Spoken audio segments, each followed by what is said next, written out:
অভ্যন্তরীণ সরকার ক্ষমতা গ্রহণের পর থেকেই গুঞ্জন উঠেছিল পরিবর্তন হতে যাচ্ছে টাকার ডিজাইন। এবার এর সত্যতা নিশ্চিত করলেন কেন্দ্রীয় ব্যাংক এবং অর্থ মন্ত্রণালয়ের কর্মকর্তারা। সংশ্লিষ্টরা জানান, আগামী 6 মাসের মধ্যে বাজারে আসতে যাচ্ছে নতুন ডিজাইনের টাকা। এইসব টাকায় থাকবে না শেখ মুজিবুর রহমানের ছবি।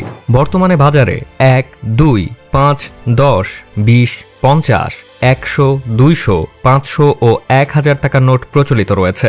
এগুলোর মধ্যে 1 টাকার নোট বাদে প্রতিটি নোটেই রয়েছে শেখ মুজিবুর রহমানের প্রতিকৃতি। এছাড়া 1, 2 ও 5 টাকার ধাতব মুদ্রাতেও শেখ মুজিবের ছবি লক্ষণীয়। 1972 সালে স্বাধীন বাংলাদেশে সর্বপ্রথম 1, 5, 10 ও 100 টাকার নোট ছাপা হয়, যেগুলোতে ছিল শেখ মুজিবের ছবি। পরবর্তীতে কয়েকবার সরকার পরিবর্তনের সাথে সাথে এসব নোট বাতিল হয় এবং বাজারে আসে নতুন ব্যাংক নোট। 1996 সালে আওয়ামী লীগ ক্ষমতায় আসার পর আবারও নোটে যুক্ত করা হয় শেখ মুজিবুর রহমানের ছবি। 2001-এ বিএনপি জোট সরকার ক্ষমতায় এসে সেসব নোট বাজার থেকে তুলে নেয়। তবে 2009 সালে আওয়ামী লীগ পুনরায় ক্ষমতায় এলে ব্যাংক নোটেও ফিরে আসেন শেখ মুজিবুর রহমান।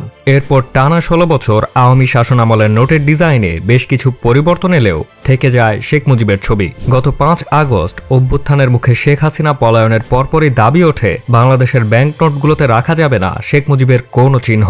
তারই ভিত্তিতে এবার নতুন ব্যাংক নোট ছাপাচ্ছে বাংলাদেশ ব্যাংক। তবে প্রাথমিকভাবে 20, 100, 500 এবং 1000 টাকার নোটের ডিজাইন পরিবর্তন করা হচ্ছে। পরবর্তীতে অন্যান্য নোটগুলোর ডিজাইনও পরিবর্তন করে বাজারে ছাড়া হবে। এইসব নোটের ডিজাইনে প্রাধান্য পাবে বাংলাদেশের বিভিন্ন ধর্মীয় স্থাপনা, ঐতিহ্য এবং জুলাই বিপ্লবের গ্রাফিতি। গত 29 সেপ্টেম্বর অর্থ মন্ত্রণালয়ের অর্থ বিভাগ এক চিঠিতে নতুন নোটের বিস্তারিত নকশার প্রস্তাব জমা দিতে বাংলাদেশ ব্যাংককে অনুরোধ করে।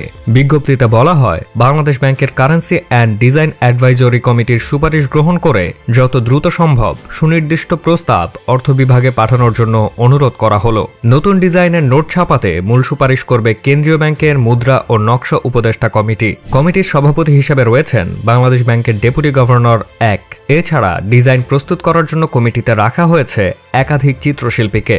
নতুন নোট ছাপানোর অগ্রগতির ব্যাপারে বাংলাদেশ ব্যাংকের মুখপাত্র ও পরিচালক হোসনে আরা শিখা জানান, নতুন টাকা ছাপানোর কার্যক্রম অনেক দূর এগিয়েছে। তারা আশা করছেন আগামী 6 মাসের মধ্যে এসব টাকা বাজারে আসবে। টাকশালের এক কর্মকর্তা জানান, এখন শুধুমাত্র টেন্ডার কল করার কাজটি বাকি রয়েছে। টেন্ডারের কাজ সম্পন্ন হলেই নতুন নোট বাজারে আসতে সময় লাগবে না। আপাতত বন্ধ রয়েছে নতুন নোট ছাপানোর কাজ। বাংলাদেশ ব্যাংকের বার্ষিক প্রতিবেদন অনুযায়ী 2022-23 অর্থ বছরে নতুন নোট ছাপাতে খরচ হয়েছে 38,400 কোটি টাকা। এর পূর্বের অর্থ বছরে খরচ ছিল 37,400 কোটি টাকা। বাংলাদেশে সর্বশেষ নতুন নকশার ব্যাংকনোট বাজারে আসে 2020 সালে, যেটি ছিল 200 টাকা মূল্যমানের।